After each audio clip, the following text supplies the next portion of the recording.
kita lanjutkan ya untuk materi di sesi praktikum. Ya, sesi praktikum terkait dengan penyakit helmin atau helminthiasis ya. Nah, kemarin kan kita sudah sama-sama belajar dan membahas tentang ini ya, prosedural terkait dengan teknik untuk identifikasi telur cacing.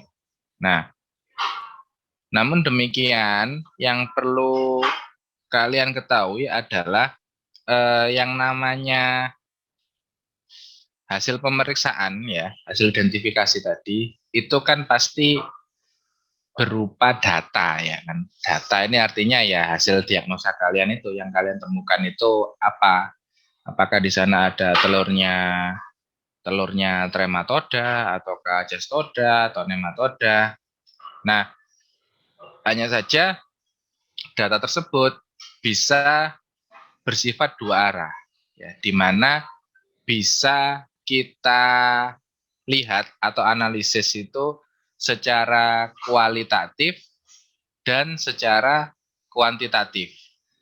Ya kan? Jadi kalau kita menyatakan ada tidaknya telur cacing gitu aja ya.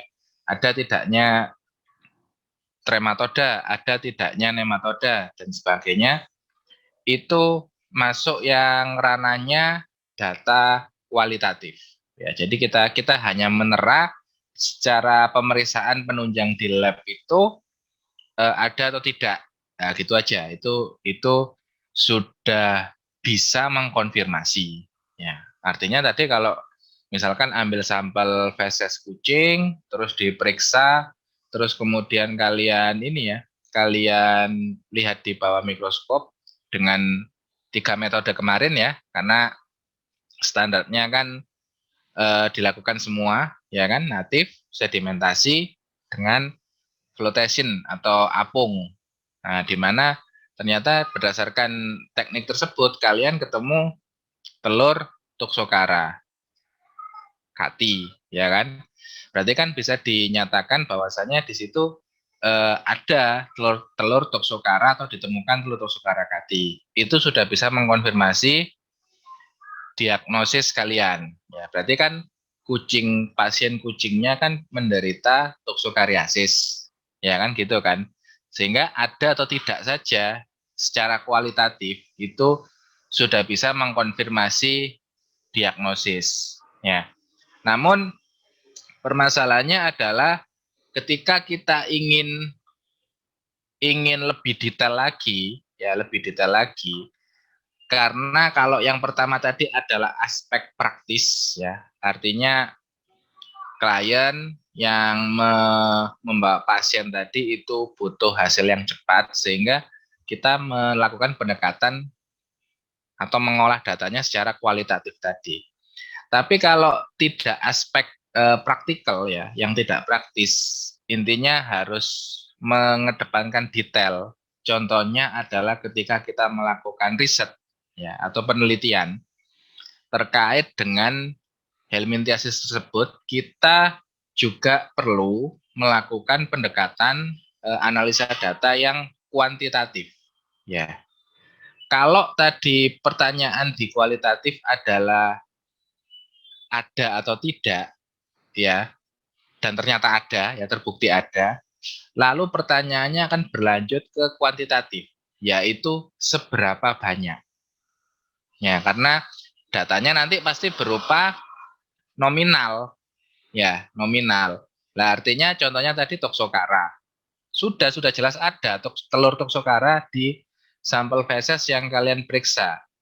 Namun pertanyaannya adalah seberapa banyak sih telur Toxocara yang ditemukan? Apakah jumlahnya cuma 1-2 gitu aja ya? Puluhan, ratusan, ribuan? Ya. Atau bagaimana?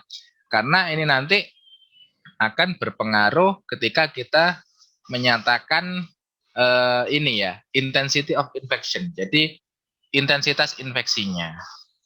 Nah, gampangannya begini, ketika telur cacing yang kalian hitung itu tadi ternyata jumlahnya ratusan bahkan ribuan, kan berarti itu sudah terjadi kondisi klinis yang bisa dikatakan parah gitu ya. Atau kita bisa dapat informasi bahwasanya penyakit tersebut sudah berjalan lama. Ya, karena kalau baru infeksi awal-awal kan tidak mungkin ada telur cacing langsung ribuan gitu ya. Kan pasti ada prosesnya itu untuk berkembang biak si parasit ini tadi. Nah, oleh karena itu informasi tersebut kita bisa dapat detailnya gitu ya, dapat detail dari cerita atau riwayat penyakitnya. Nah, inilah yang akan kita ulas hari ini, yaitu terkait metode perhitungan telur cacing. Ya, jadi Helmin Egg Counting Method. Jadi ranahnya ini kita menghitung gitu ya. Menghitung itu artinya datanya nanti outputnya itu nominal, yang artinya bisa ditera atau dianalisa secara kuantitatif. Nah, jadi gitu ya. Jadi biar biar kalian juga tahu prinsip atau tujuan untuk melakukan pemeriksaan itu. Jadi yang kemarin kalian akan bisa menyatakan, oh ini ketemu telur cacing A, oh ini ketemu telur cacing B, oh ini telur cacing C. Tapi kalian tidak tahu nih seberapa banyak, ya kan? Kan gitu kan? Kemarin kan cuma menemukan berdasarkan 3 metode standar yang dilakukan dari pemeriksaan feses ya atau stool examination. Nah, tapi di sini kalian bisa menghitung jumlahnya. Ya, jumlahnya sehingga kalian akan tahu dalam satu sampel yang kalian periksa atau ambil itu mengandung berapa telur cacing sih? Ya, apakah memang sebanyak yang kasus kejadiannya tinggi atau memang ternyata hewan misalkan pet animal ya, hewan yang dipelihara di indoor itu apakah berbeda jumlah telur cacingnya yang outdoor atau gimana. Lah itu kan pertanyaan-pertanyaan yang atau rumusan masalah yang analisanya atau jawabannya dilakukan dengan detail riset ya atau penelitian sehingga bisa dihitung salah satunya adalah dengan teknik ini ya. Ada caranya tersendiri. Nah, jadi itulah yang akan kita bahas.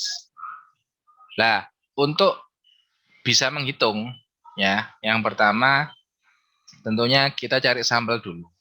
Ya, sampel yang suspek atau syukur-syukur kalau sudah positif ya, seperti yang di slide ini artinya di situ kan ada kalau ini terlihatnya cacing pita ya, ada segmen proglotidnya. Artinya kan sudah pasti feses tersebut ya kemungkinan besar itu ada telurnya. Ya kan? Wong cacingnya aja ketemu apalagi telurnya. Nah, sehingga kalian bisa mengarahkan kembali lagi ya ke apa? Ke pertemuan sebelumnya yang prinsip pengambilan sampel itu ya atau strategi atau tips dan triknya lah. Itu bisa kalian ambil nih, kalian jadikan sampel. Namun tetap prosedurnya dijalankan dulu ya, artinya tetap diperiksa natif, sedimentasi, apung. Nah, ketemu enggak telurnya? Kan ada atau tidak dulu ya. Kualitatif dulu, ada atau tidak dulu. Baru kemudian di running step berikutnya. Kalau ada itu berapa banyak? Nah, itulah yang kita hitung dengan pendekatan kuantitatif tadi. Nah, ini ya. Jadi pastikan dulu ada atau tidaknya dulu. Nah, sehingga kalau misalkan ada satu atau dua mahasiswa, dok saya mau melakukan riset pendekatannya dengan metode perhitungan telur cacing, ya. Bagaimana kalau kalau langsung diperiksa, langsung dihitung gitu ya maksudnya ya. Toh juga nanti telurnya terlihat, ya. apakah boleh? Secara aspek praktis boleh, ya. Tapi kalau secara aspek riset nggak boleh, karena tetap harus melalui standar pemeriksaan yang natif sedimentasi apung tadi. Kenapa? Karena kan kalau melakukan penelitian itu kan ada metodologisnya gitu loh ya, ada metodenya, sehingga benar-benar hasil yang didapatkan itu nanti valid secara ilmiah, ya kan gitu ya. Tapi kalau cuman butuh cepat karena ada klien tadi dan kalian harus segera memberikan obat gitu ya, karena aspek praktis ini biasanya di klinik atau rumah sakit hewan itu ya silakan, enggak ada masalah. Tapi kalau kalau untuk perhitungan diperuntukkan untuk aspeknya penelitian atau riset, itu harus melalui step prosedur sebelumnya, ya, yang kualitatif tadi. Nah, jadi itu ya prinsipnya pengambilannya sama. Kalian cari kriteria yang seperti sesi sebelumnya, ya. Kondisi cari hewan atau induk semang yang kurus gitu ya. Terus kemudian yang kemungkinan anemi ya. Kalau di kuliah tadi kan ada, kalau ruminan kan dicek 5 poin tadi ya, 5 checkpoint. Ataukah rahang terlihat batal jauh ya. Terus dicek di bagian rektum ternyata ada bekas diare. Lah itu kan suspek kita kan helminthiasis. Itu boleh kalian itu adalah kriteria yang pas untuk dijadikan sampel gitu ya, gampangannya itu kriteria yang pas untuk dijadikan sampel. Karena kembali lagi untuk praktikum itu akan sangat disayangkan atau sayang sekali ketika kalian udah susah-susah ngambil sampel gitu ya, udah turun lapangan, udah keliling nyari kriteria yang diinginkan, tapi ternyata hasilnya negatif. Ya, kan kalau positif kan enak, kita bisa bisa belajar bareng, dianalisa bareng, dan kemungkinan juga kayak tadi loh, apa namanya, tidak hanya ditemukan satu jenis telur cacing, ya, tapi bisa bisa 2 sampai 3, atau mungkin bersamaan dengan proto, atau mungkin ketemu satu jenis tapi bukan seharusnya tadi ya, kayak apa, Ascaridia gali ditemukan di ular, lah itu kan ada connect ternyata dengan behavior dan apa apa namanya jenis pakan yang diberikan dan sebagainya.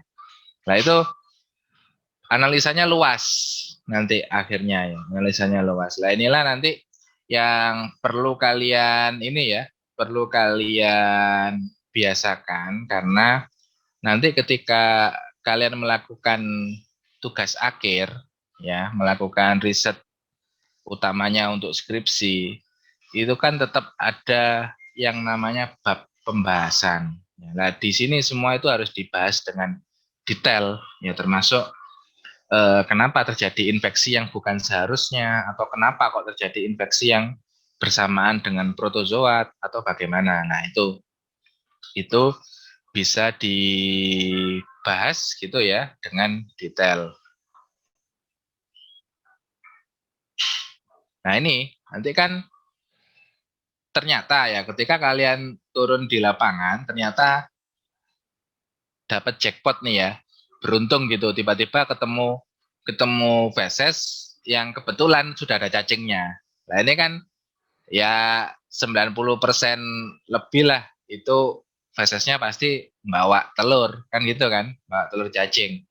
Kalau itu memang betul definitive host ya kan gitu. Contohnya ini misalkan ada ruminan tiba-tiba berak gitu ya, diare, terus keluar segmen cacing ya, yang kemungkinan juga Monesia ya, Monesia expansa atau Benedini juga bisa. Dan ternyata ikut keluar nih bersama feses, terus kalian dapat pas di kandang itu menyaksikan gitu ya, menyaksikan, wah ini kok kan sampelnya fresh juga nih, kalau baru keluar kan fresh hitungannya ya, berarti kan bisa kalian kalian jadikan sampel gitu loh, diambil ternyata udah ada cacingnya, wah ini udah positif helminthiasis nih kan gitu kan, atau mungkin kalau ini segmennya memang kalian lihat betul cestoda, wah ini positif cestodosis ya. sudah nih saya sudah dapat sampel yang positif. Nah, sekarang pertanyaannya akan berlanjut. Ya, di dalam sampel yang kalian temukan atau duga positif tadi, itu mengandung berapa telur cacing. Ya, jadi how many eggs in this fecal sample? Lah kan enggak tahu kan enggak mungkin apa kita bisa menghitung telur cacing dari penampakan makroskopis, ya makroskopis. Kecuali ada yang kalian punya apa itu namanya ya indera keenam gitu ya, bisa melihat barang-barang yang kecil gitu saya enggak tahu lagi. Tapi secara normal kan tidak bisa kita lihat eh, penampakannya secara makroskopis, harus diperiksa secara mikroskopis. Nah, inilah yang akan kita lakukan ya. Jadi kan pertanyaannya bagaimana caranya? Ya, yang jelas pakai mikroskop ya karena mikroskopik udah jelas. Tapi pertanyaannya sekarang teknik yang digunakan. Nah, kan gitu kan. Teknik atau metode yang digunakan untuk kita dapat melakukan perhitungan telur tersebut. Ya, telur cacing ya, maksudnya ya telur cacing. Nah, ini ada satu lagi-lagi ini ya, teknik rahasia ya. Jadi jangan dikasih tahu siapa-siapa. Ini eksklusif di PSDKU Banyuwangi ya. Jadi ini adalah salah satu pendekatan metode yang bisa dilakukan, namanya itu McMaster Method ya, atau metode atau teknik McMaster. Ini ya, tulisannya ini ya, MC Master ini ya, McMaster. Bukan McD ya, McMaster. Ini adalah teknik yang valid gitu ya, yang valid no debat ya, valid no debat jika kita aplikasikan untuk melakukan perhitungan telur cacing. Nah, di sini ada apa namanya ilustrasi gitu ya, ilustrasi gambar dan ada tulisan McMaster slide, ada slide-nya. Nah, maksudnya bagaimana? Slide itu kan slide mikroskopik itu kan objek glass, ya kan? Tahu objek glass ya? Ukurannya. Jadi ukuran benda ini ya itu seobjek glass. Nah, nama bendanya apa? Nama bendanya ini McMaster Chamber. Nah, ini kalau McMaster McMaster aja tadi kan metodenya ya. McMaster teknik atau McMaster method. Itu pendekatan tekniknya, metodenya. Nah, tapi nama alatnya ya, nama bendanya gitu ya, gampangannya itu McMaster Chamber ini.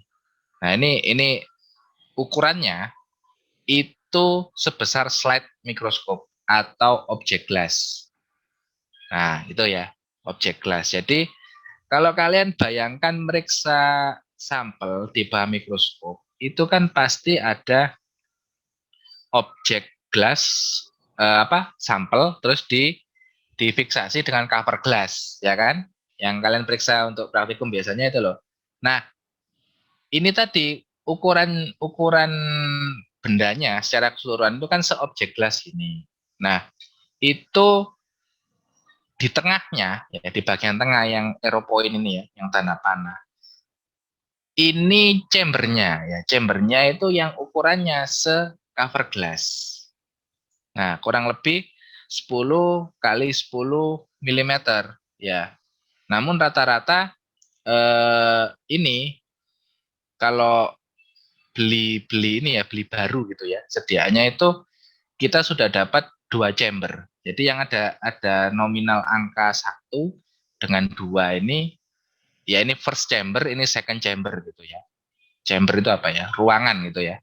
Ruangan. Jadi ini ukurannya se-cover glass. Jadi satu chamber ini, kotak ini itu se-cover glass. Kalau 2 ya berarti kalian bayangkan kalau satu objek glass ditempeli 2 cover glass. Kan masih, kalau ditaruh di tengah gitu kan masih cukup ya. Artinya kan enggak melebihi batas gitu loh.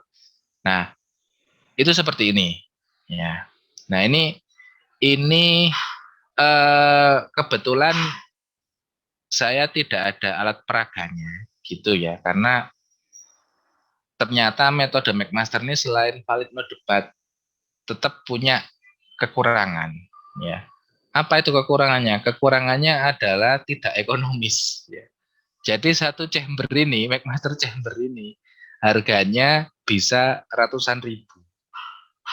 Sehingga kalau kita pakai praktikum, ya satu kelas saja, anggap aja 40 gitu ya, kurang lebih. Ya tinggal kalian kalikan aja. Tapi itu untuk satu metode telur cacing loh ya. Belum 3 metode. Ya kalau 3 metode berarti kali 3 lagi ya. Satu kali 120 orang atau mahasiswa. Ya tinggal kalikan aja. Nanti itu ketemunya berapa. Ya, makanya tadi saya katakan untuk aspek praktikal ya, praktis itu sudah cukup kualitatif boleh. Ada tidaknya telur cacing dan itu sudah valid diagnosa kalian. Tapi kalau detail, nah makanya ini teknik perhitungan telur cacing kan seringnya dipakai ke ranah riset gitu ya, karena harus dapat datanya. Itu kan personalnya ya, artinya individu atau ilmuannya yang meneliti yang menggunakan metode ini. Nah, sehingga harus dilakukan ya, mau nggak mau harus dilakukan, harus dapat detailnya. Kalau kita katakan gini ya, kalau kita klaim ilmiah itu, oh ini diare nih apa konsistensinya encer, tapi kalau dilihat ini parah, ini cacingan parah gitu ya. Loh, parah itu kan ada kriterianya. Kalau kalau dilihat atau dihitung telur cacingnya ada berapa dulu ya. Kalau tadi ternyata diare, begitu dihitung telur cacingnya cuma 10. Kan berarti logikanya kan tidak mungkin hanya pure helminthiasis yang menyebabkan tingkat keparahan diare gitu. Bisa saja dibarengi protozoa atau mungkin bakterial atau virus kan gitu kan. Nah, ini artinya secara klaim ilmiahnya itu juga dapat gitu loh kalau kita menerapkan teknik rahasia ini ya, teknik rahasia McMaster, karena yang nanti saya ceritakan kenapa kok ini bisa bisa apa ada poin plusnya kalau di compare dengan metode yang biasa gitu ya. Nah ini ya, jadi alatnya metodenya McMaster, alatnya ini ya McMaster chamber. Nanti mungkin kalau kalian butuh atau nyari buat meneliti, atau kalau kalau di sini, kalau ini wajib sih biasanya apa kayak unit-unit pemeriksaan valid vet gitu ya, BB Vet, terus kemudian ya universitas untuk keperluan riset itu tadi. Nah itu pasti pak. Atau ini biasanya yang rutin sampling itu juga balai-balai konservasi seperti misalkan eh, Taman Nasional gitu ya, yang memang sampelnya banyak, itu mereka mereka berani mengambil atau mengalokasikan anggaran untuk spesifik fokus perhitungan telur cacing ini gitu dengan McMaster Slide itu tadi. Nah ini, tapi tentunya kan enggak semua ya, ada jatahnya gitu ya. Kalau semua hewan, semua metode di McMaster ya habisnya bisa puluhan bahkan ratusan juta kalau untuk satu lembaga gitu aja ya. Nah ini alatnya ya, bentuknya seperti ini. Nah bedanya dengan cover glass apa? Cover glass apa? Object glass ya, object glass. Kalau kalian tahu object glass itu kan hanya satu slide gitu ya, cuman satu gini aja ya, cuman satu. Nah, tapi kalau McMaster chamber ini itu kalau kalian bayangkan bentuknya itu kayak object glass yang bertumpuk-tumpuk. Jadi tebel ya. Kalau tadi object glass kan tipis. Kalau ini enggak, dia tebel gini. Lah kenapa? Karena ini ya, kalau kita lihat di slide ya. Kita bayangkan ada sisi atas sama bawah. Lah, chamber ini ruangan ini bisa diisi oleh larutan. Nah, ini kan ada tulisannya capacity in milliliter ya. Artinya kan yang bisa masuk situ cairan. Lah, cairan masuknya dari mana? cairan masuknya adalah dari rongga sela-selanya ini. Nah, jadi kalian bisa bayangkan ini dua objek gelas yang tertumpuk gitu ya. Tapi tengahnya ini ada space. Ya, kalau ini sama ini terfiksasi ya, buntu gitu ya. Sudah end to end. Nah, kalau ini masih ada space atau rongganya sehingga nanti cairan suspensi sampel feses itu kita masukkan di sini nih. Di rongganya gitu ya, di sela-sela yang di tengah ini. Nah, gambarannya ini prinsipnya dulu ya. Jadi McMaster itu dilakukan untuk mengetahui jumlah telur cacing. Jadi kita tera secara kuantitatif. Ya, kalau tadi masing-masing chamber kapasitasnya 0,15 ml itu ya. Itu ya 2 kali karena kan ada 2 chamber. Nah, sehingga nanti ini yang akan kita hitung. Nah, sehingga di sini konsistensi feses ya atau kapasitasnya itu juga harus diatur gitu ya sehingga bisa dikalkulasi atau dihitung. Nah, pertanyaannya sekarang kan kalian kan pasti ngambil fesesnya itu kan beda-beda gitu ya. Artinya kalau tadi ada yang dari rektal juga bisa sampai dapat 1 genggam gitu ya. Ada yang mungkin ngambil cuman beberapa ini ya dari pot sampel itu cuman beberapa butir gitu aja. Kalau kalau ruminan kayak kambing gitu kan bisa dihitung atau kayak kelinci atau mungkin intinya beda-beda lah kapasitasnya.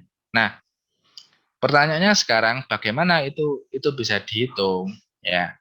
Jadi harus dibagi dulu. Misalkan tadi dapat dari rektal, ya enggak semuanya diperiksa ya, tapi dari sampel rektal tadi feses yang didapat itu harus ditimbang dulu. Ya. Ditimbang berapa butuhnya kan gitu kan. Butuhnya cuma 1 gram. Ya, cuma 1 gram. Kalau kemarin secara kualitatif kan saya katakan 1 sampai 2 gram bisa. Atau mungkin 3 gram, 5 gram juga boleh. Artinya kan ada range di situ ya. Tapi kalau secara kuantitatif ya perhitungan telur cacing nggak boleh. Harus 1 gram. Harus takarannya harus pas gitu ya. Takarannya harus pas. Kenapa? Karena nanti hasilnya itu adalah X per gram feses ya. EPG. Kalau di buku kalian translate Indo juga itu kan TCPGT ya. Telur cacing per gram tinja. Ya, kembali lagi ya, per gram tinja. Jadi cuman 1 gram. Ya kan?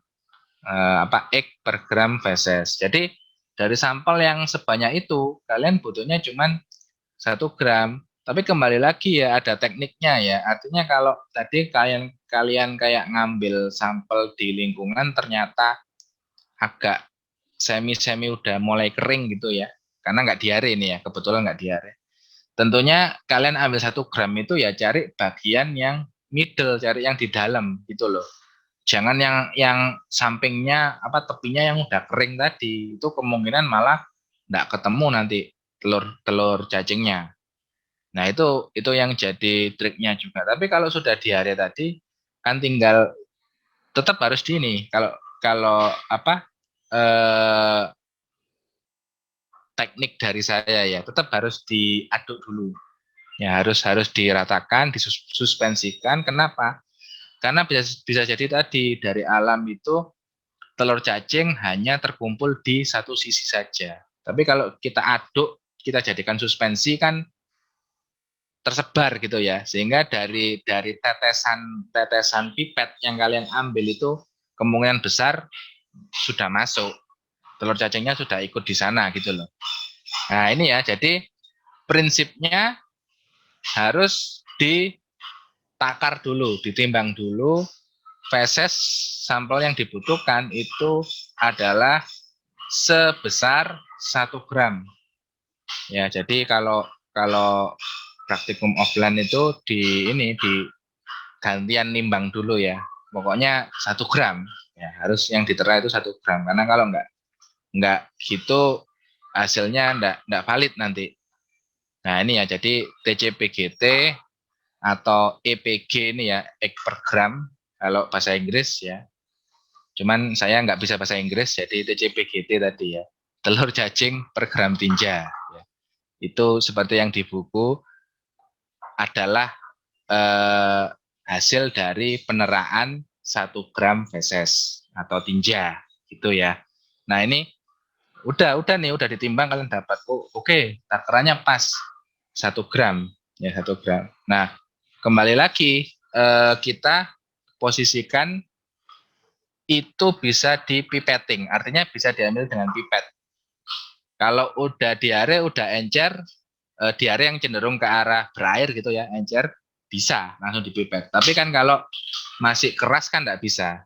Nah jadi yang masih keras, yang masih ada tadi, tetap harus disuspensikan. Itu. Jadi secukupnya ya. Jadi kalau padat sama cair itu 1:1. Ya, jadi disuspensikan dulu sehingga bisa diambil dan dimasukkan ke dalam, ini ya poin yang terakhir, ke dalam chambernya McMaster slide tadi. Nah gitu. Jadi kalau kalau padat kan nggak bisa, masuknya gimana? Wong ini takarannya mili ya. Nah gambaran caranya seperti ini ya. Jadi McMaster teknik, ketika kalian sudah siap, sudah ditimbang, sudah dapat suspensi itu ya, pakai pipet. Nah kalau kalau melihat, nah ini kan, ini tepinya ini di rongganya yang tengah ini. Jadi ini yang bisa dimasukkan cairan. Kalau melihat apa itu namanya ya, angle ya, apa sudutnya, sudut kemiringannya itu paling enak memang kalau kita pakai kayak di gambar ini, apa ini, pipet pastur ya, pipet pastur. Kenapa? Pipet pastur itu kan ujungnya yang di ini kan meruncing kecil gitu ya, sehingga kalau memasukkan itu enak ya. Tapi bukan berarti pipet yang lain tidak bisa. Contoh yang apa namanya, pipet plastik itu juga bisa sih, tidak ada masalah. Yang penting kan teknik volume meneteskannya itu pas gitu. Nah ini cuman kan kembali lagi, kalau pipet pastur karena basicnya ini ya glass ya, apa, kaca. Jadi kalau kalian masukkan gini, kadang sambil apa praktikum, sambil guyon sama temennya, kesenggol, kena ujungnya ya, ya putul ini, pecah gitu ya, pecah retak, nanti malah ganti alat kalian, nanti malah ganti rugi. Nah tapi kalau plastik relatif aman, cuman ujungnya kan nggak terlalu runcing-rincip gitu ya. Kalau kalian tahu pipet plastik gitu loh, yang dipakai di lab biasanya. Nah itu ya ada plus minusnya lah, kembali lagi ada plus minusnya. Nah dimasukkan nih ke dalam chambernya. Nah tadi kan two chamber ya, first sama second ya, gampangannya kan gitu kan. Ini yang saya ibaratkan cover glass 1, ini cover glass 2. Yang diisi yang mana? Dua-duanya. Ya, jadi dua-duanya tetap diisi, bukan salah satu. Dua-duanya diisi. Jadi dilewatkan rongganya ini ya, di tengah-tengah slide-nya itu, kalau kita ibaratkan objek glass, jadi di tengah-tengahnya sini diisi larutan atau cairan suspensi feses sampai, kalau di ukuran tadi kan 0,15 mili ya, karena kan kecil sekali nih sebenarnya. Tapi kalau kita lihat secara makroskopis ya, sampai chambernya ini penuh. Ini kan kecoklatan gini. Nah, ini nanti coklat semua. Nah, ini chambernya ini coklat semua. Nah, ini kan masih belum penuh ya. Nanti ini penuh, dua-duanya coklat dan terfiksasi sudah, enggak keluar masuk. Kecuali McMasternya kalian balik, kalian kocok-kocok ini ya tumpah lagi. Tapi kalau udah gini, kalian taruh di apa namanya, meja gitu atau langsung mikroskop, sudah terfiksasi dia. Nah, ini cara memasukkannya. Sudah ditimbang, sudah dimasukkan, tinggal diperiksa di bawah mikroskop. Ya kan gitu, mikroskop. Lah, ini adalah caranya ya, atau teknik aplikasinya dari McMaster method. Ya, jadi the number of egg per gram can be calculated as follow. Ya, ini ya. Ini saya nggak bisa bahasa Inggris, tapi slide-nya bahasa Inggris. Nggak apa-apa ya. Jadi sambil dikit-dikit belajar. Count the number egg within the grid of each chamber, ignoring those outside the square. Nah, jadi ini ya, for example, kan tadi ada 2 chamber ya. Ini katakanlah first chamber, ini second chamber. Nah, kalau kita lihat di bawah mikroskop, ya ini sebenarnya makrosnya kelihatan sih, tapi lebih jelas di bawah mikroskop. Itu chamber McMaster ini udah ada garisnya gini loh. Jadi garis yang simetris. Jadi kotak garis-garis ini. Itu masing-masing ruangnya. Masing-masing ruangnya. Nah, sampai batas ini, sampai batas maksimalnya terakhir. Nah, cuman kan kita enggak tahu kan. Feses itu kan pasti nggak mungkin masuk sini semua kan pasti nyebar. Ya kan? Telur kok feses, apa telur cacing. Telur cacing yang di dalam feses maksudnya. Nah, itu kan pasti tersebar. Nah, sehingga kita hitung satu persatu dulu. Nah, kolom garis ini dibuat oleh penemunya itu untuk memudahkan menghitung. Ya, artinya kan begini, kalau kita polosan, terus ada telur cacing nyebar gini, dihitung kayak gini pakai objek cover glass biasa itu loh. Kan sulit kan, kadang-kala ini bisa terlewat, yang di sisi sini terlewat, akhirnya nggak valid hitungannya. Tapi apakah bisa pakai teknik melihat mikroskop biasanya itu loh, pakai yang zigzag gini ya. Jadi satu lapangan pandang turun, geser dikit, naik lagi. Lah gesernya pun kan kita nggak tahu seberapa kan. Tapi kalau ada chambernya McMaster, gesernya kita udah tahu, ada garisnya. Jadi oh kolom 1 ini udah tak hitung tadi, ketemu 4 misalnya. Oh kolom 2 tak hitung ada 3. Oh kolom berikutnya ada 3 juga. Oh ini 1. Nah ini kan batasnya jelas gitu loh, lapangan pandangnya. Sehingga ini akan memudahkan kita ketika menemukan telur cacing, terutama kalau jumlahnya banyak ya.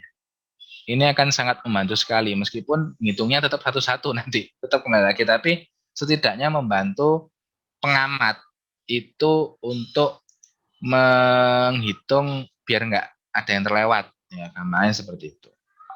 Nah, ini contoh sudah terisi tadi ya. Jadi ada 2, first chamber sama second chamber. Nah, di first chamber ya, ini kebetulan ketemu 12 ya. 12 X seen in chamber 1. Ketemu 12 nih. Oke, dan ya yang chamber 1 dapat kalian datanya, kan gitu kan catatnya. Tapi chamber 2 dihitung juga. Ya, ternyata setelah dihitung ketemunya ini terdapat 15 telur cacing di chamber 2. Nah, bagaimana cara memprosesnya supaya dapat hasil perhitungan? Nah, caranya adalah ini ya, rumusnya. Jadi jumlah telur cacing di room atau chamber pertama ditambahkan dengan jumlah telur cacing di chamber kedua ya, dikali 50. Nah, ini kebetulan hasilnya ketemu 1350 egg per gram. Nah, interpretasinya adalah di dalam 1 gram sampel feses yang kalian ambil tadi dan kalian proses, itu ternyata ditemukan 1350 telur cacing. Nah, 1 gram loh ya, 1 gram. Kalian bisa bayangkan kalau tadi ngambilnya dari rektal, terus itu berapa gram sudah? Mungkin sudah puluhan atau ratusan gram gitu ya, 200-300 gram. Ya kan kemungkinan kalau 100 gram aja kan udah 10 kali lipatnya. Udah apa namanya? 10.000 lebih telur cacing. Nah, sehingga kalian bisa berasumsi di dalam ususnya hewan yang kalian periksa tadi fesesnya itu ada berapa banyak cacingnya. Ya kan gitu kan? Kan telurnya yang ditemukan aja ribuan, kan berarti di situ sudah ada indukan yang ini apa? lebih dari, yang jelas lebih dari satu pasang ya kalau nematoda. Karena kan butuh jantan betina. Tapi kalau kayak Fasciola gitu, hermaprodit ya oke-oke aja, meskipun satu ekor ya bertelur, berkembang lagi dia. Nah ini kan kelihatannya sedikit, tapi ternyata kalau diterah secara keseluruhan sampel yang didapatkan, jumlahnya bisa puluhan atau bahkan ratusan ribu telur. Nah ini yang menjadi apa namanya, interpretasi data. Namun kembali lagi, ini juga analisa yang kalian dapatkan ya, atau perhitungan yang didapatkan itu hanya bisa di spesifik telur cacing tertentu ya. Jadi gini, yang kalian hitung di chamber 1 sama 2 dari sampel feses tadi, itu hitunglah misalkan Fasciola gitu ya. Ya hitungan sing telurnya Fasciola aja. Kalau di sini kebetulan ketemu ini juga ya, ketemu Parambistomum atau mungkin Schistosoma, itu ya dihitung, tapi hitungannya sendirikan. Ya kenapa? Karena nanti ketika interpretasi hasil data, ya data perhitungan, itu nanti akan bisa dinyatakan bahwasanya jumlah 1.300 sekian itu adalah untuk telur cacing trematoda. Ya, dalam hal ini Fasciola, misalkan gitu. Tapi kalau ada yang lain, ya dihitung tersendiri. Sehingga nanti jumlah telur cacing yang diinginkan itu benar-benar tahu spesifiknya gitu loh. Karena kalau ranahnya riset kan seperti itu ya. Artinya kalau dihitung telur, loh telur apa yang kamu hitung? Semua telur dok. Loh ya salah. Mestinya kalau kalau meneliti Schistosomiasis, ya telurnya Schistosoma aja yang dihitung. Nah gitu. Sehingga hasilnya nanti menjadi valid sesuai dengan teknik perhitungan McMaster. Ini ya, jadi apa namanya? Ini juga ada beberapa apa namanya ya? Poin gitu ya, gampangannya beberapa poin pengecualian ketika menerapkan metode ini. Jadi bukan bukan pokoknya pakai McMaster terus terus pasti valid, nggak bisa dibantah gitu. Enggak ya, ada pengaruh parameter yang lain. Ya, jadi ini ada beberapa poin. Yang pertama, eggs are produced only by fertile adult female. Ya, kalau hermaprodit ya langsung. Sehingga apa namanya? Ketika kalian menghitung telur cacing tapi itu masih belum masa matur itu ya, artinya cacing yang dewasa belum bertelur ya, itu hasilnya bisa menjadi false negatif. Kenapa? Karena kan terlihatnya ketika kalian hitung tidak ada telur cacingnya. Padahal di dalam sudah ada cacing dewasa. Nah, sehingga kita tidak tahu nih apa terinfeksinya kapan. Kalau kalau infeksi buatan di lab enak, kita bisa tahu awal masuknya ya, sehingga kita tahu periode prepatennya. Tapi kalau di alam kan tidak bisa gitu. Bisa saja cacing ini udah masuk, stadium dewasanya sudah berkembang, tapi belum matang secara reproduksi, sehingga telurnya belum diekspresikan lewat feses. Nah, begitu kita periksa, mau kualitatif maupun kuantitatif, itu ternyata negatif. Nah, kan berarti berarti ini ya apa masuknya false negatif ya. Dia sebetulnya sakit tapi terdeteksi sehat. Nah, kan gitu. Nah, ini yang bisa saja terjadi di lapangan, ya kan? Terus kemudian ada juga faktor-faktor yang berpengaruh seperti sistem imunitas host, terus kondisi stres, ya kan? Kondisi laktasi dan sebagainya. Itu apa namanya? Kadangkala berpengaruh. Artinya begini, kalau tadi ternyata ketemu jumlahnya ratusan ribu gitu ya, telur cacing per gram. Tapi ketika kalian cocokkan dengan kondisi hewannya baik-baik saja. Malah makannya lancar, terus kadang ya kurus sih, tapi nggak kurus banget gitu loh ya. Terus aktivitasnya juga normal, dia masih responsif, mukosanya juga nggak anemis.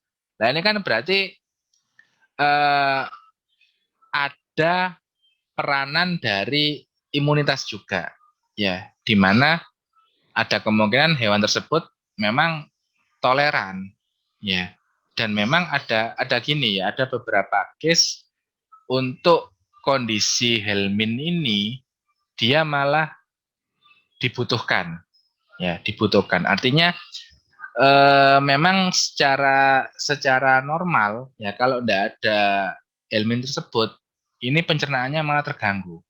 Ada yang tipikalnya seperti itu ya. Tapi enggak saya bahas lah, nanti takutnya bertolak belakang gitu ya. Karena ini lebih kompleks lagi soalnya ngomongnya nanti, karena kita meninjau itu parasit tidak hanya berdampak negatif, tapi ternyata ada positifnya gitu loh. Ada dampak positifnya. Makanya ada rencananya elit global itu yang melakukan atau menginisiasi untuk terbentuknya konservasi parasit. Ya, jadi karena ada hubungan dengan lingkungan sama host, sehingga kalau gampangannya kalau parasit itu hilang atau punah, kan ada kemungkinan jumlah hostnya itu drop atau mungkin ikut punah. Kenapa? Karena kan parasit kan enggak bisa LDR ya, kan pasti selalu nempel di hostnya, gitu loh. Kan dia butuh host. Ini yang jadi poin ketika kalian melakukan pemeriksaan. Demikian juga dari tiga metode prosedural tadi ya, natif, sedimentasi, apung, ya itu kan gini, kalau telur cacing, kalau masih ingat prinsipnya yang apung ya, terutama ya, flotation method, itu kan perbedaan berat jenis ya. Lah, hanya saja ada yang bisa diapungkan, ada yang enggak gitu loh. Lah ini salah satu contoh, some type of egg are heavier than other. Artinya berat jenisnya ini bisa jadi lebih berat ketimbang yang lain. Dan kemungkinan tidak ikut terflotation, ya, terapungkan. Meskipun kita pakai gula atau garam jenuh ya, yang kemarin komposisinya saya jabarkan itu loh. Nah, contohnya fasiola. Ya, karena besar dan berat. Ini kemungkinan diapungkan tidak bisa. Ya, sehingga nanti ketika kita cuman ngambil pemisahnya cuman apung aja, dipikirnya apung karena rumit dan detail prosedurnya pasti dapat itu, enggak juga. Nah, makanya saya katakan tiga itu tadi bukan berdiri sendiri-sendiri, tapi saling melengkapi dan harus dilalui semua. Natif, sedimentasi, apung. Ya, kecuali kalian sudah tahu, oh ini sudah pasti hanya fasiola aja lah, itu lain cerita lagi, sudah bisa kalian arahkan ke pakai metode mana. Tapi kan kalau kita ngambil sampel dari alam, dari lapangan, kan kita nggak tahu itu mengandung telur cacing apa aja. Nah, demikian juga ternyata kalau ketemu telur cacing lah, ini sempat kita ulas di gambar slide kuliah tadi ya sebelumnya, bahwasanya ada bentuk telur yang mirip meskipun induk semangnya sama ya. Contohnya Trichostrongylus dengan Haemonchus atau dengan Osterthagia ini ya. Itu kan hampir mirip-mirip tadi. Bahkan secara ukuran paling selisihnya nggak jauh gitu ya. Paling 0, sekian mikro gitu aja. Nah, tapi ada pemeriksaan yang lain ya, penunjang yang lain yang harus diterapkan untuk menunjang feses telur cacing dalam feses yang ditemukan. Intinya gitu ya. Nah, jadi harus kenal dulu ya. Harus mulai, kan minggu kemarin kan sudah saya sampaikan bahwa ya ayo kita pelan-pelan belajar identifikasi telur cacing. Ya, kalian bisa cari dari segala referensi, segala sumber, atau mungkin bisa berdiskusi dengan saya juga, karena outputnya diagnostik itu arahnya dominan ke sini ya. Jadi kan kalau cacing dewasa ya juga harus tahu morfologinya. Tapi kan itu kalau kalian realnya di lapangan itu loh ya. Realnya di lapangan tuh ya kalau kalau hewannya mati terus bisa kalian bedah. Tapi kan yang sering kan ya hewan hidup tapi cacingan, ya kan? Sehingga yang paling simpel, paling masuk akal dilakukan ya cek sampel feses. Nah, cek sampel feses yang ditemukan apa? Kalau enggak telur cacing ya larva. Ya, tapi dominannya ya telur cacing. Makanya belajarnya ke sini. Nah, demikian juga nanti kalau kita ujian gitu ya, penyakit Helmin itu juga belajar diagnostiknya itu ya telur cacing ini. Makanya harapannya di sesi praktikum kalian lebih banyak mengeksplorasi ini ya, mengeksplorasi di bentukan atau morfologi telur cacing. Nah ini salah satu contoh aja. Ya ini kalau kita lihat polanya atau nama parasitnya lah, gampangannya nama parasitnya ini kan ruminan, ya kan? Yang hostnya ruminan. Ada fasciola, ya bentuknya ada operculum gini, ada paramecium. Paramecium juga sama kayak fasciola, ada operculumnya juga, tapi lebih kecil.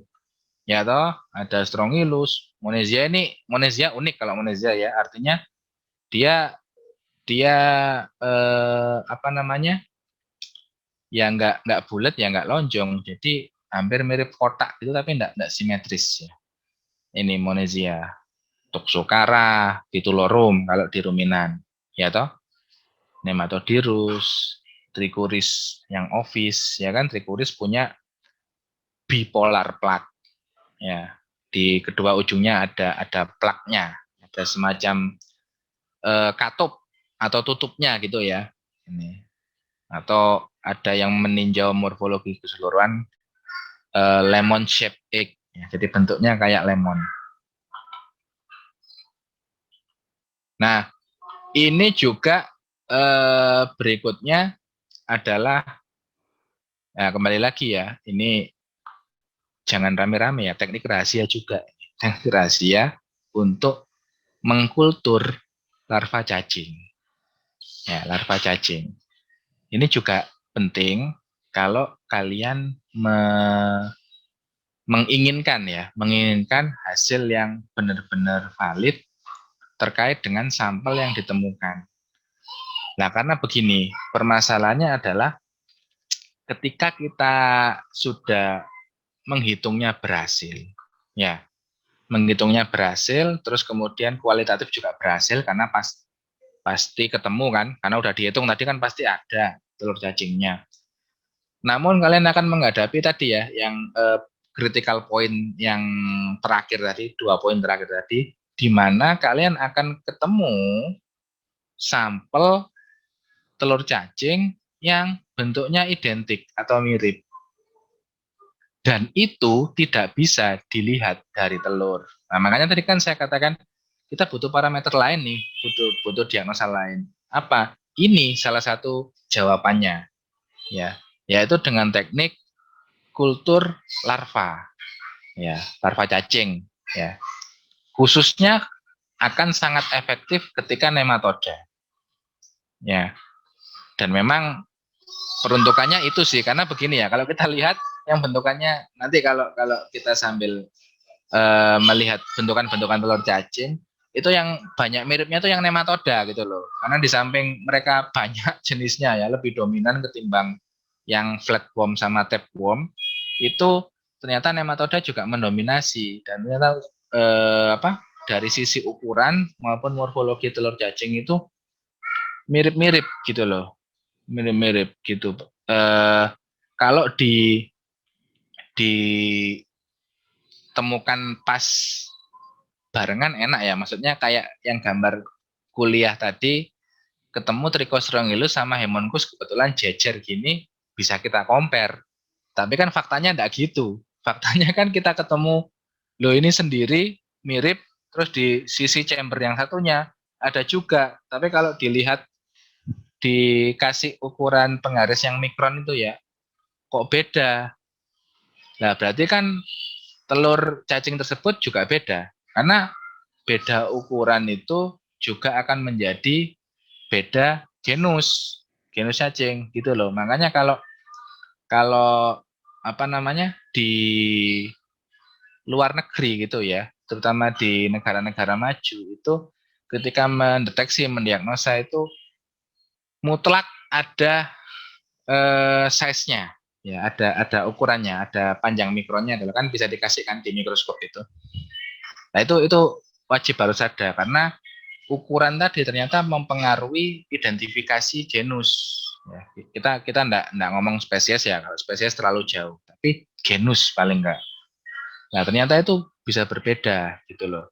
Nah, makanya kalau mencantumkan gambar mikroskopik itu wajib minimal scale bar ya. Syukur-syukur ditambahkan ukuran real yang penggaris mikron tadi di sampingnya gitu ya. Misalkan telur ya taruh sampingnya gitu aja. Sehingga kita tahu ukuran realnya, size-nya itu nanti mengarah ke telur apa.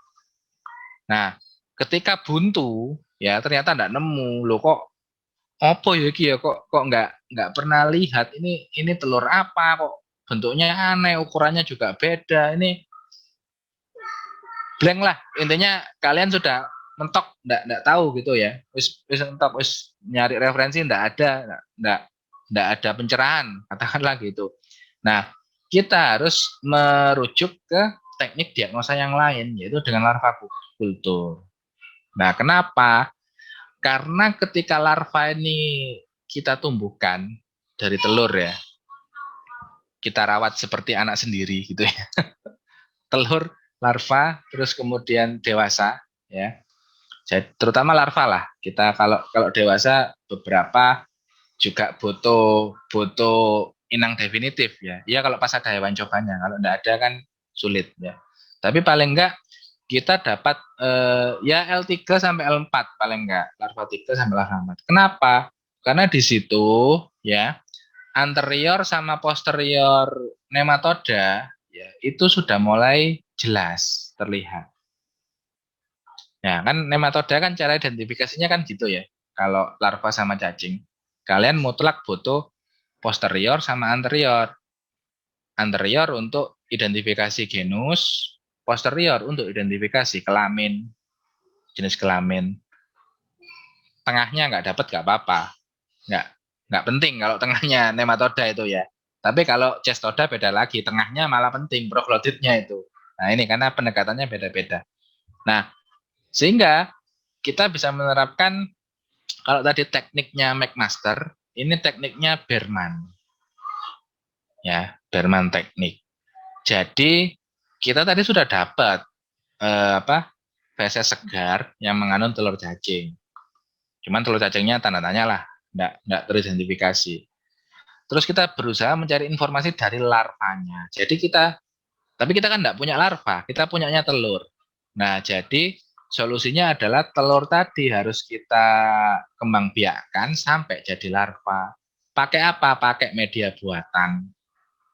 Nah, ini ya, ada beberapa bahan yang bisa digunakan. Salah satunya kita bisa pakai sarkol ini ya.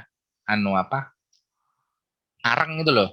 Areng ya, yang tapi di ini dilembutkan, digerus ya. Digerus. Jadi dried kemudian kondisi sampel feses tadi ya. Ini bovine boleh, ovine juga boleh. Nah, terus kemudian bisa di replace. Intinya apa? Intinya adalah kita kondisikan awal-awal itu untuk lembab ya. Telur cacing kan suka itu untuk tumbuh ya, karena kalau terlalu terpapar panas kan mati ya. Makanya ini kan sterilisasi juga ya enggak 70 sebenarnya 60 derajat Celcius ke atas mati ya parasit-parasit itu. Tapi kita kondisikan untuk lembab dulu sehingga ditambahkan air gitu ya berapa. Jadi ini stepnya ya dengan teknik Berman tadi. Kalau padat ya dilembutkan dulu ya, bisa pakai batang pengaduk atau spatula. Ini taruhnya di gelas plastik atau kalau ada pot sampel juga boleh, malah enak. Tepinya bening gitu ya, bisa terlihat dari luar kalau pot sampel. Terus kemudian ini ya syaratnya, should be moist and crumbly. Jadi kelembapannya tinggi, tapi masih ada konsistensinya. Ya, jadi karena gini ya, terlalu encer juga nggak survive telurnya, terlalu panas juga mati ya, bisa intinya lisis lah, malah nggak jadi larva nanti. Nah ya paling enggak inilah masih ada padatannya kayak di gambar tadi. Kalau kurang ya artinya terlalu padat, terlalu kering, terlalu menggumpal gitu ya, ya tambahkan aja air sampai kapan secukupnya, sampai konsistensinya pas gitu ya. Nah diaduk lagi ini ya, kayak jadi acara masak-masak ya. Padahal ini sampel PSS ya. Jadi diaduk lagi secukupnya sampai konsistensinya pas. Terus ya kalau terlalu lembek ya tambahkan konsistensi padatan lagi. Salah satunya dengan arang yang sudah dihaluskan tadi. Ini kan bahan yang mudah dicari ya. Sehingga bisa kita kondisikan dapatlah intinya. Nah, kalau sudah konsistensinya tercapai ya, namanya cacing telur itu kan butuh kondisi yang pas buat tumbuh ya, dimana dia suka lembab, tidak terpapar panas langsung. Nah paling enak ya kondisikan di suhu ruang ya, tapi suhu ruang ya ruangan yang ini loh ya, yang stabil gitu ya, jangan ruangan yang misalkan di dalam ruangan tapi dekatnya jendela, terus kalau pagi jendelanya kena UV, kena matahari ya mati juga nanti akhirnya. Tapi kondisi ruangan yang suhu dan kelembabannya stabil. Syukur-syukur kalian ada ini termohigrometer itu ya, bisa mantau suhu indoor sama outdoor, itu lebih bagus ya. Dan harganya juga murah kan, termohigrometer itu bisa dipakai. Nah, kemudian kalau ya namanya ini ya kelembapan, karena kita negara tropis ya, kelembapan itu kan pasti turunnya drastis dan ini nanti akan mengering. Kalau dirasa dicek tiap hari nih, dirasa kering, tambahkan lagi air ya secara regularly ini, sehingga jangan sampai kering banget gitu ya, karena kan tadi kering banget panas akhirnya mati juga telurnya. Nah ini kalau pas punya inkubator ya, di mana mayoritas juga enggak punya gitu ya, yang punya lab aja itu bisa dipakai. Jadi dikondisikan suhunya dan intinya diinkubasi lah. Tapi tetap karena inkubator ini kan panas kalau dibiarkan lama kelamaan. Karena ini enggak sama dengan bakteri. Kalau bakteri diinkubasi makin lama makin jadi koloninya, makin banyak gitu ya. Kalau ini mati nanti akhirnya, malah nggak jadi larva. Sehingga perlu tetap dicek penambahan air secara berkala. Nah nanti itu akan ketemu nih larva 3 itu sudah kasat mata ya, seperti yang saya katakan sebelumnya. Larva 3 itu kasat mata, tapi juga harus jeli gitu ya. Artinya kalau kita lihat sudah ada bergerak kecil-kecil gitu, yaitu larvanya. Dan silakan diproses, prosesnya itu di washing dulu, dibilas, nggak harus pakai larutan fisiologis, pakai air biasa juga boleh, intinya bersih lah. Terus baru kita cek bagian anterior posterior larva tersebut. Nah, sehingga nanti akan mengkonfirmasi dari telur cacing yang kalian bingungkan tadi, itu nanti kalian tahu, oh ternyata larvanya ankylostoma gitu ya. Berarti telur cacingnya ini ankylostoma. Nah, misalkan seperti itu. Contohnya, syukur-syukur larvanya bisa kalian proses untuk pewarnaan. Ya, namanya ada, kalau cacing itu kita pakai standarnya pakai semiten asetik karmin ya, atau pewarnaan karmin ya. Ya, tapi enggak kita bahas itu nanti di lain lagi ya, topik bahasan lagi nanti enggak selesai malam. Nah, tapi pada intinya ya, ketika kita melakukan perhitungan telur cacing itu karena tadi ya arahnya itu spesifik. Kalau ada sistosoma sama fasiola ya fasiolanya kalian hitung sendiri, sistosomanya kalian hitung sendiri. Lah buat tahu mana yang fasiola, mana yang sistosoma ya harus belajar dulu identifikasinya. Nah kan gitu kan, urutannya kan kualitatif dulu, ada atau tidak dulu, terus kuantitatif, kalau ada seberapa banyak. Nah gitu jadi step by stepnya ya. Ini kalau kita lihat dari ukuran ternyata beda-beda juga, dan ini yang common gitu ya, yang umum ditemukan Ascaris ini ya punya albumin seed tadi ya. Kalau Schistosoma ini besar, bentuknya asimetris, kadang ada tonjolannya begini ya. Terus kalau dibanding dengan apa namanya, ini ada Dipilobothrium, mirip dengan Fasciola. Terus bookworm, Ankylostoma, Trichuris, Dipiludium ini juga yang paling khas ini ya, egg pocket namanya. Jadi satu ini ada beberapa telur dalam telur gitu ya, gampangannya ada beberapa telur di dalamnya satu dinding sel yang lonjong itu tadi. Nah ini komparasi ukuran itu juga.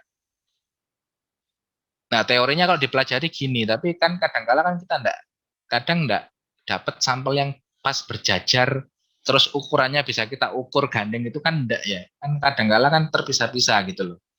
Sehingga paling enggak morfologi dulu memang harus harus dipegang gitu ya. Nah ini salah satu contoh ya, misalkan eh, meneliti atau mengidentifikasi telur cacing. Ya ini yang ditemukan misalkan dari ruminansia ya, grazing mammal itu ada strong. Nah kembali lagi ya, strongylit ya. Itu kan belum tentu Strongylus, bisa juga Trichostrongylus, bisa juga Strongyloides, ya kan? Bisa juga mungkin pinworm itu tadi ya, Oxyuris dan lain-lain. Capillaria ini ya juga ditemukan. Ini bentukannya kan juga beda-beda, dan dari ukuran Nematodirus ini paling besar ya. Dan Nematodirus ini enggak sampai ovanya ini enggak sampai mengisi penuh dinding selnya ini, tapi cuman sebagian aja. Ini tipikalnya Nematodirus. Terus kemudian Strongylus ini ya, Strongylus ini hampir common, umum, dan bentuknya mirip-mirip nih dengan, kalau ruminan ya dengan ini, dengan Haemonchus, dengan Trichostrongylus, ya kan. Kalau di hewan kecil dengan Ankylostoma juga mirip ini, Strongylus ini. Nah ini kan makanya perlu diukur atau dilihat cacing dewasanya atau gejala klinisnya kan gitu kan. Jadi parameternya itu utuh gitu loh, satu kesatuan. Kalau Trichuris saya rasa khas ya, artinya polar plug ini ya, atau bipolar plug di ujung anterior posterior hadir, dan lemon shape ya, bentuknya kayak lemon. Monesia juga khas, bentuknya. Coccidia ada ditemukan di Vases, tapi tidak kita ulas di sini karena proto ya, ini kan helminthiasis, nanti protozoa disease sendiri ya. Nah atau ketemu berjajar tapi beda ini ya, beda kelas, Trichostrongylus nematoda yang apa namanya Monesia gestoda gitu. Tapi kan beda, Monesia kan cenderung ke kotak atau jajar genjang itu tadi ya, yang memang ada asimetrisnya gitu. Ya kita kembali lagi, informasi host juga harus harus jadi parameter gitu ya. Artinya kalau tadi kan bentukan kayak gitu tapi induk semangnya apa dulu ya. Kalau misalnya mirip kayak Monesia tapi induk semangnya apa namanya hewan kecil atau reptil, nanti jadinya beda lagi. Ya. Strongylus lain ini juga ini sebagian aja, nanti kita ulas di sesi-sesi praktikum berikutnya ya, terkait dengan identifikasi ini apa ini artefak ya, bentukan asing yang akan mengacaukan pemeriksaan kalian. Kenapa? Karena mirip atau menyerupai telur cacing.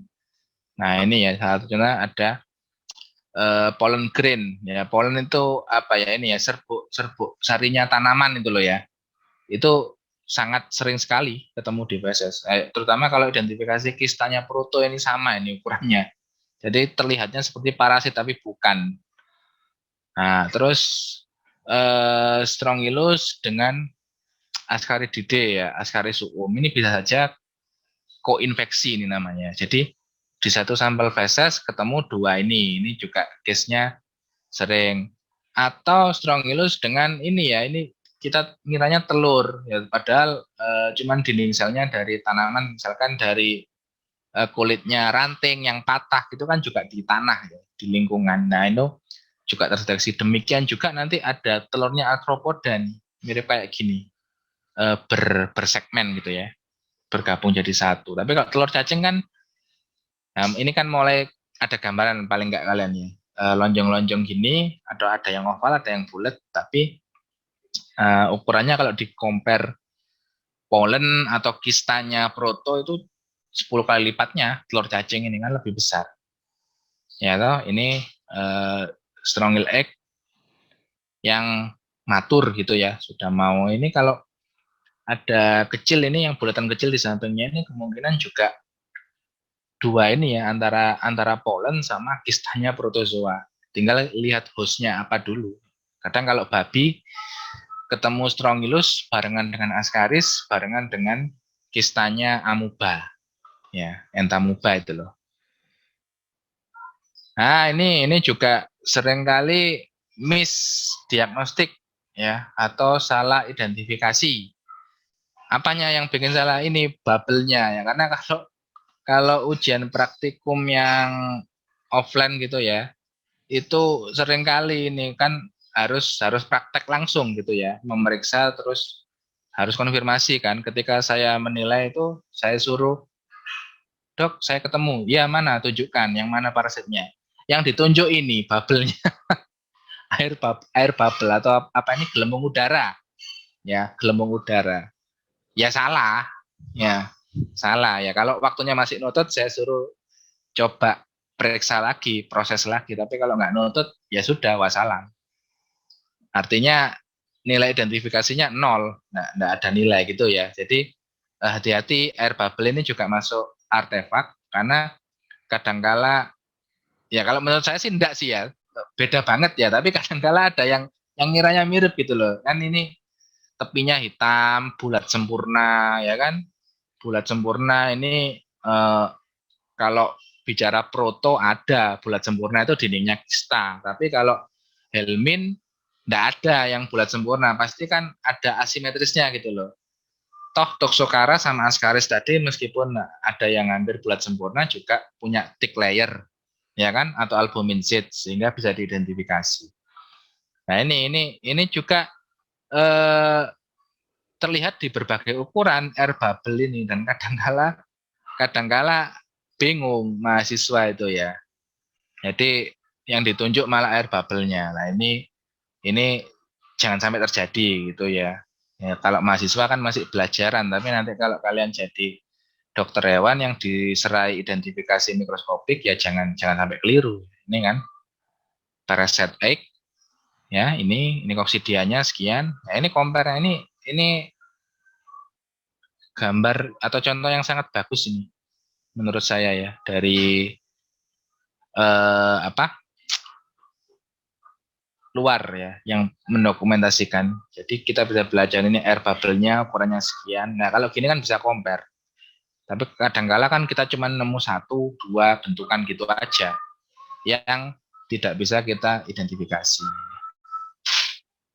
Nah, ini ya, ini kalau pertanyaannya kalian disuruh mengidentifikasi, ini kan tipikalnya punya albumin sheet dan menonjol seperti gerigi, ini kan punyanya Ascaris. Ya kan, Ascaris suum. Terus yang tanda panah ini apa? Yang disuruh identifikasi kan tanda panah. Telurnya apa ini? Ini punya thick layer juga, punya double layer ini ya, lapisan dinding telurnya, tapi tidak ada penonjolan geriginya. Lalu ini telurnya siapa? Terus pertanyaannya kan gitu kan ada ciri yang non spesifik tapi secara morfologi mirip.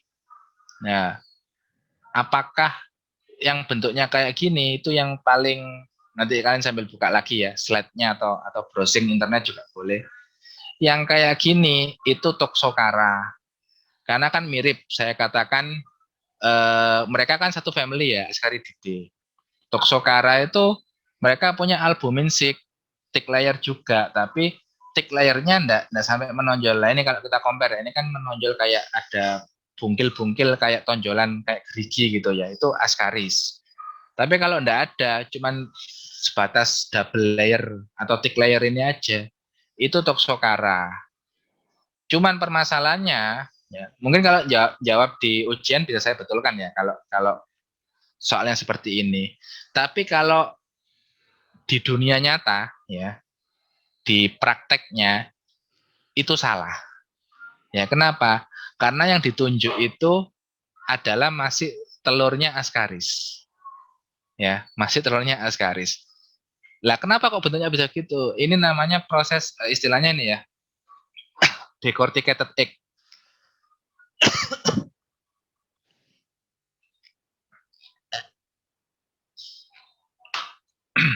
Sorry. Jadi kondisi telur cacing ya, kalau lingkungannya nggak memadai, itu kan rusak, ya, lisis, pecah.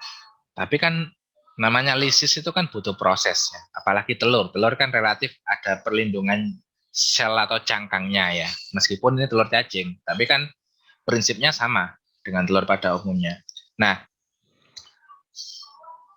permasalahannya kenapa bisa muncul morfologi seperti ini adalah tadi ya, ketika kondisi tidak memadai, lingkungannya mungkin terlalu panas gitu ya. Ini dari feses yang di luar, ternyata ada yang OTW atau menuju ke lisis ya.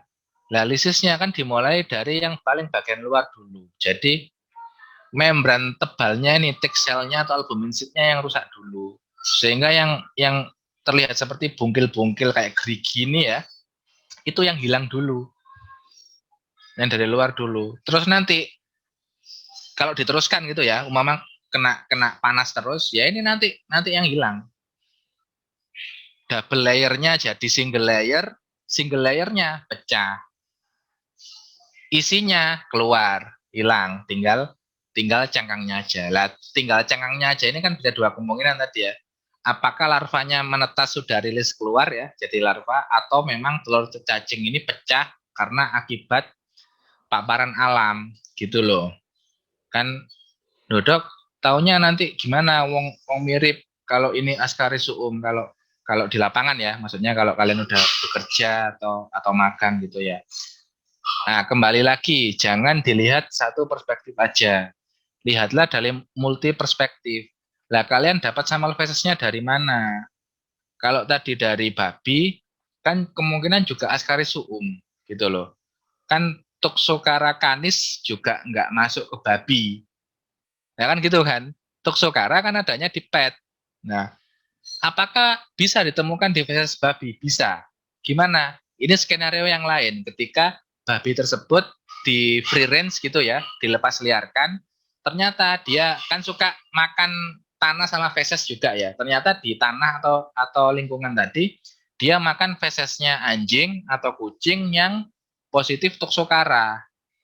Nah, tapi ini kan case special case gitu ya. Special case ketika tapi kalau babi di peternakan kan sudah intensif gitu loh. Kalau di situ ndak ada anjing kucing ya ndak mungkin toxocara masuk. Ya, dari mana? Terutama kan direct life cycle ini peroral ya. Direct tapi peroral. Lah, itu loh. Sehingga eh, itulah seninya ya. Seninya menjadi dokter hewan, terutama kalau nanti kalian di analis lab atau di bidang parasitologi atau mungkin peneliti gitu ya. Kita harus melihat seluruh informasi itu dari multi perspektif sehingga didapatkan diagnosa yang valid ya. Kembali lagi ya, diagnosa itu pasti ya. Tapi cara mendapatkan diagnosanya di situ seninya ya, di situ letak seninya ya. Kalau tujuannya ke Surabaya, kalian mau lewat jalur Pantura, Situbondo, Probolinggo boleh. Mau lewat jalur Jember juga boleh. Tapi kan tujuannya sama-sama Surabaya kalau dari Banyuwangi. Nah, diagnosa juga seperti itu. Diagnosanya sendiri itu sudah pasti, udah nggak bisa diganggu gugat. Tinggal kita bisa nggak mencapai ke arah diagnosa tersebut dengan melalui berbagai metode, dengan melalui berbagai teknik itu tadi. Nah, gitu ya. Jadi eh, kompleks sebenarnya ya, tapi ya menyenangkan gitu ya karena menurut saya kalau kita ada challenge lebih tertantang di sana itu kan kita berusaha contohnya nemu parasit atau telur cacing yang nggak bisa teridentifikasi itu tadi itu loh. Kan kita juga tertantang untuk mencari tahu loh ini sebenarnya helmin apa sih kan gitu kan. Nah, Ini yang menjadi challenge tersendiri nanti ya kalau kalian ada yang interesan ke parasitologi ini. Tuh. Nah, demikian juga ini sambil pelan-pelan belajar ya. Ini juga cukup jelas saya tampilkan morfologi telur cacing, ankylostoma, ya kan, trichuris, toxocara, taenia. Kalau kita lihat polanya ini apa? Ini bisa saja di pet animal tadi ya, anjing kucing. Lah ini kan sama kan toxocara tadi. Nah, ternyata dengan slide sebelumnya, nah ini kan sama ya, mirip ya. Tapi ini Ascaris suum yang mengalami decorticated proses ini yang sudah mulai menjelang lisis gitu ya. Jadi kembali lagi ya, kalian bisa ketemu bentukan yang mirip, tapi belum tentu itu yang kalian identifikasi. Jadi harus dilihat parameter yang lain. Anklostoma gini bentuknya ya. Jadi apa namanya? Tetap oval, ada ova egg-nya di dalam, misalnya trichuris saya rasa khas lah. Bisa kalau kalian tahu trichuris ini. Ini paling miripnya dengan kapilaria ya, tapi kapilaria lebih kecil dan polar plaknya tidak simetris. Ya, kalau kapilaria, kalau trichuris miripnya dengan itu. Toxocara miripnya dengan Ascaris suum tadi ya, karena Ascaridide. Taenia ya, ini lebih kecil dari Toxocara, tapi ini kalau ini terlihat sebenarnya ya, di dalam itu ada punya hook ya, punya semacam kait gitu. Ini tipikalnya telurnya Taenia. Tapi thick layer dia juga punya.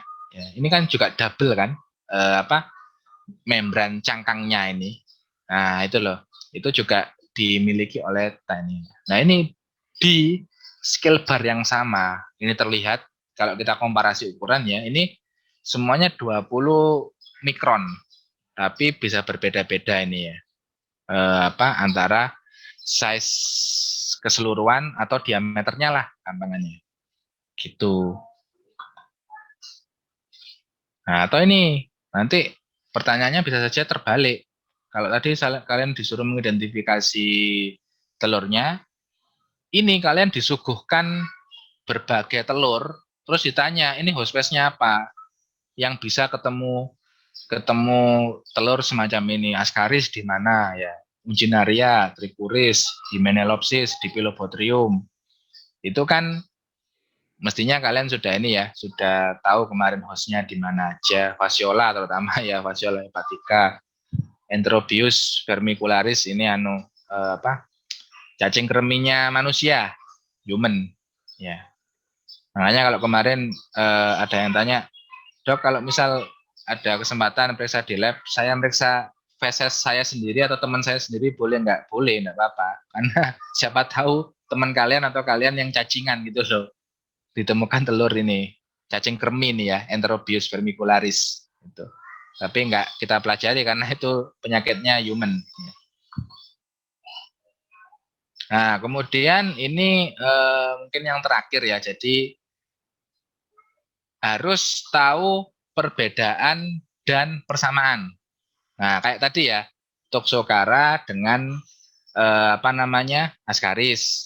Ya, kan serupa tapi tak sama gitu loh. Tapi ada beberapa poin yang membedakan, ada beberapa poin yang sama. Contohnya kalau kalau ini apa ya, Trematoda gitu ya, kalau di slide Fasciola dengan Paragonimus atau mungkin dengan Parampistomum itu sama-sama egg-nya punya operculum, tapi ukurannya kan size-nya beda. Ya, atau dengan Clonorchis atau kalau Schistosoma juga khas lah menurut saya karena dia punya apa ujung yang menonjol gini ya, pasti di salah satu sisi ini. Ya, nanti tinggal kita lihat dia Schistosoma apa, apakah Japonicum atau Hematobium atau Mansoni, itu ternyata berbeda-beda antar spesies. Jadi kembali lagi ini ya, kalian harus tahu atau pahami perbedaan dan persamaannya sehingga identifikasi kalian tepat dan memunculkan diagnosa yang benar. Nah, kalau diagnosanya udah benar, wis terapinya enak, wis nanti mengikuti itu. Jadi kalau kalau saya pribadi sih ya, kalau saya pribadi rasa-rasanya kok kita juga apa ya, kalau ekstrimnya gitu kok kayaknya melanggar sumpah etik juga kalau kita ada kasus hewan sakit tapi kita ndak tahu diagnosanya gitu loh. Artinya kita cuma berspekulasi terus malah coba-coba obat gitu ya. Misalkan udah tahu itu ndak ada bakterinya tapi dikasih antibiotik. Atau mungkin udah tahu ndak ada cacingnya dikasih antelmintik. Nah ini kan sebenarnya nggak pas gitu ya, kurang pas. Jadi minimal diagnosa kalian harus dapat. Jadi kembali lagi saya katakan mahasiswa apakah boleh mendiagnosa? Boleh. Yang nggak boleh kan ngobati, ya kan? Treatment mediknya kan yang nggak boleh. Tapi kalau kalian mendiagnosa, justru dari sekarang ayo diinisiasi, dipelajari, harus belajar mendiagnosa sehingga nanti dapat atau tahulah paling enggak nanti kalau ada kasus kayak helminthiasis atau mungkin penyakit protozoa atau ektoparasit atau lebih luas lagi yang jadi diagnosa banding kayak penyakit bakterial atau viral gitu. Dan ini nanti juga akan sangat bermanfaat ketika kalian terjun ke lapangan, mungkin pengmas, magang, ya kan? Terus kemudian atau ini KKN gitu ya. Kalau KKN kan multidisiplin gitu ya dari seluruh prodi. Tapi kalau ada problem di ternak, ya ujung tombaknya ya kedokteran hewan gitu loh. Ya kalian ini yang menjadi pionernya gitu ya. Oke ya, saya rasa itu karena sekarang hari Jumat ya. Jadi pada dasarnya dari teknik perhitungan cacing ini kita bisa selalu bersyukur ya karena kalau kita hubungan dengan perhitungan pendapatan ya jadi gaji 1 juta per hari itu kalau kita terima dengan rasa syukur gitu ya dengan ikhlas itu lebih baik ketimbang 5 juta per bulan tapi tidak bersyukur ya. Ya saya rasa itu ya untuk khotbah Jumat hari ini khotbah Jumat hari ini jadi eh, saya harapkan tadi tetap belajar identifikasi gitu ya supaya enggak salah identifikasinya dan nah ini ada sesi lah kita diskusi monggo kalau ada yang tanya pertanyaan atau terkait kuliah juga boleh terkait praktikum gitu ya tapi kalau apa namanya tanya masalah perhitungan gaji jangan ya karena saya bukan ahli finansial gitu ya. Silakan, barangkali ada yang bertanya.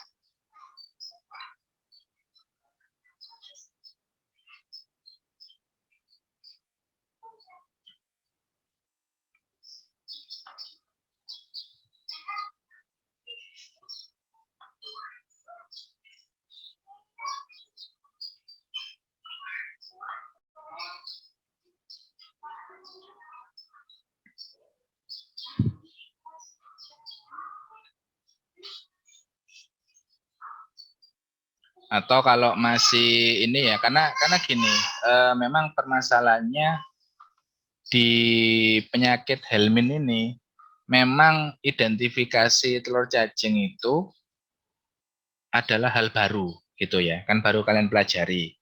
Dan nanti aspeknya itu yang diujikan dan memang faktanya di lapangan memang seperti itu ya, sehingga output diagnostiknya harus bisa. Nah ini nanti sambil pelan-pelan gitu ya, dan ini sudah kita bagi untuk program tutorial ya, kita lanjutkan karena nanti harapannya itu gini, meskipun online ya, online tapi output pencapaiannya itu jangan sampai berkurang gitu ya. Nah, nanti perkara kita bisa tatap muka mencoba langsung ya kita tunggu keadaannya normal lah ya. Atau kalau kalau kalau mau ya, kalau mau kalian sedikit improvisasi ya kita off the record.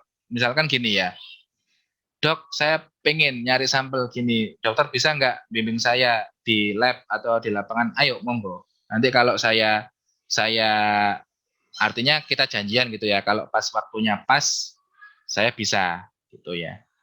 Tapi ya di Banyuwangi ya, jangan di kota yang lain, nanti malah perjalanan panjang nanti jadinya. Nah, artinya kalau mungkin ada yang masih di kosan atau di mana ada, ya mungkin satu tim gitu ya dari beberapa anak, dok saya kok pengen ya meriksa ini, ayo monggo kita, artinya ini ya bukan bukan praktikum offline, tapi ini hanya apa, private aja atau personel gitu. Atau tidak perlu kontak saya, tapi mungkin ada nanti bisa dibantu dengan kakak asdosnya gitu ya. Nah, nanti mungkin diskusinya dengan saya atau gimana ya bisa diatur lah. Intinya itu tadi, kalau misalkan ada keinginan ke arah sana ya, tapi karena misalkan gini, kalau kemarin saya lihat apa itu ya, yang apa, praktikumnya dokter Ate kemarin tuh loh, yang ayam virologi ya. Nah itu kan karena bahannya bisa dicari di semua tempat, terus bisa dilakukan bareng-bareng. Nah ini juga sama, bisa bahannya dicari di semua tempat, tapi saya yakin kalian kan di masing-masing rumah kan tidak ada mikroskop gitu loh. Sedangkan pemeriksaannya mikroskopik. Nah ini sehingga tidak bisa dilakukan untuk yang Helmin loh ya. Tapi nanti kalau yang mungkin yang Ento masih ini masih applicable lah, masih bisa kalau kalau Ento itu parasit ya. Tapi kalau untuk Helmin yang butuh mikroskop ya sulit ya, karena di rumah saya pun sendiri juga tidak ada mikroskop gitu loh. Sehingga harus kita butuh lab paling enggak. Nah, ini yang menjadi problem, tapi enggak masalah ya. Artinya kita bukan ini ya, bukan tiba-tiba kita pengen praktikum offline terus apa protokol kesehatan dilanggar, itu enggak ya. Tapi tetap kita perhatikan prokesnya. Namun ya tadi, makanya saya katakan ya kalau mau ya off the record itu tadi, enggak usah rame-rame lah istilahnya, enggak usah rame-rame. Jadi pada intinya saya kalau free siap membimbing ya, dan saya rasa kakak-kakak asdos dari Parasitina juga siap, tinggal nanti kaliannya aja gitu ya.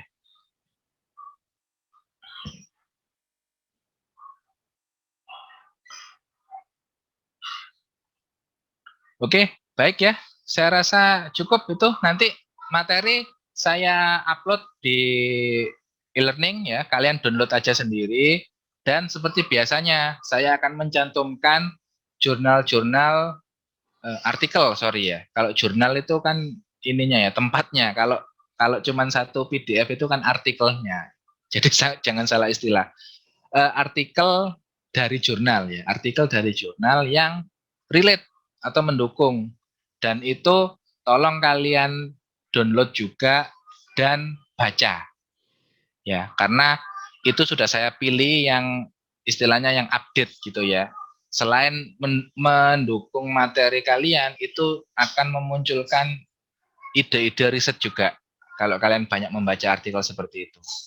Ya kan bisa dipakai untuk PKM, atau nanti kalau kalian skripsi atau ada program KKN atau apalah kan gitu kan, lumayan kan ya, artinya ada pengetahuan baru ya, ada insight baru yang bisa kalian eksplorasi ya. Saya rasa itu ya. Terima kasih sudah stay sampai menjelang Jumatan ini ya, mau menjelang Jumatan. Saya harapkan tetap belajar lagi, tetap, karena sudah ada ini, habis ini ada fasilitas tutor lagi, silakan dimanfaatkan untuk diskusi. Namun kalau mentok atau artinya baru kepikiran pertanyaan atau ingin tanya langsung ke saya juga boleh ya. Kalau ada case-case terkait parasitic disease ini. Ya, selamat belajar semuanya. Jangan lupa jaga kondisi masing-masing ya. Meskipun liburan nggak usah kemana-mana dulu, karena kita belum tahu kondisi pandeminya ini ya, masih ada. Jadi saya ucapkan selamat belajar semua, selamat siang, dan akhir kata wassalamualaikum warahmatullahi wabarakatuh.